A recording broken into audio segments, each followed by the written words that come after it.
Hi friends, last వీడియోలో మనము business entity concept అంటే ఏమో చూసాం కదా. ఈ వీడియోలో వచ్చేసి double entry system of accounting అంటే ఏంటో చూద్దాం ఫ్రెండ్స్. ఇది వచ్చేసి అకౌంట్స్లో చాలా బేసిక్ మరియు చాలా important concept. Double entry system of accounting అంటే ఏంటంటే డబుల్ ఉంటుందండి, అంటే రెండు ఆస్పెక్ట్స్ ఉంటాయండి దాంట్లో. ఒకటి వచ్చేసి రిసీవింగ్ ఆస్పెక్టు, రెండోది వచ్చేసి గివింగ్ ఆస్పెక్టు. బిజినెస్లో జరిగేటటువంటి ప్రతి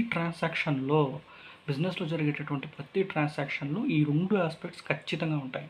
రిసీవింగ్ ఆస్పెక్ట్ ఉంటుంది, గివింగ్ ఆస్పెక్ట్ ఉంటుంది. అంటే ఏంటంటే ఎంత మొత్తం అయితే ఎంత వాల్యూని అయితే మనం రిసీవ్ చేసుకుంటున్నామో దానికి సరిసమానమైన వాల్యూని మనము తిరిగి ఇస్తుంటాము. కానీ అది మనకు అర్థం కాదు, తెలియదు. అయితే రిసీవింగ్ ఆస్పెక్ట్ అయినా ఉంటుంది, లేకపోతే రిసీవర్ అయినా ఉంటాడు.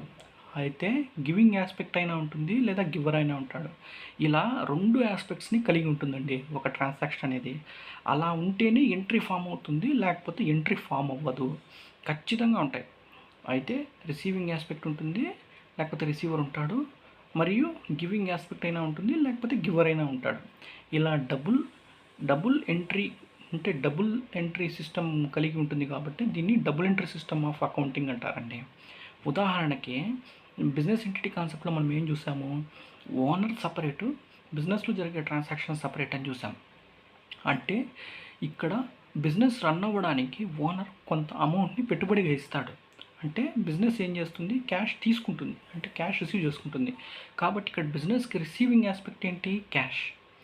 మరి అది ఏమిస్తుంది, బిజినెస్ తిరిగి ఏమిస్తుంది, ఏమి ఇవ్వడం లేదు. కానీ ఇచ్చిన వాడెవరు, గివర్ ఎవరు అంటే ఓనర్ ఇచ్చిన డబ్బుని క్యాపిటల్ కింద రాసుకుంటుంది. అంటే వచ్చింది క్యాషు, ఇచ్చిన వాడెవరు, ఓనర్. కాబట్టి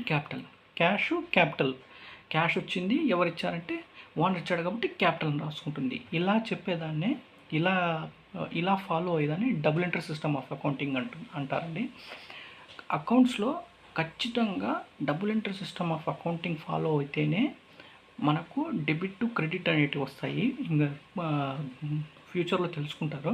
ఆ డెబిట్ టు క్రెడిట్ అనేటివి ఖచ్చితంగా ఈ డబుల్ ఎంట్రీ సిస్టమ్ ఆఫ్ అకౌంటింగ్ని ఫాలో అయితేనే మ్యాచ్ అవుతాయి, లేకపోతే మ్యాచ్ కావండి.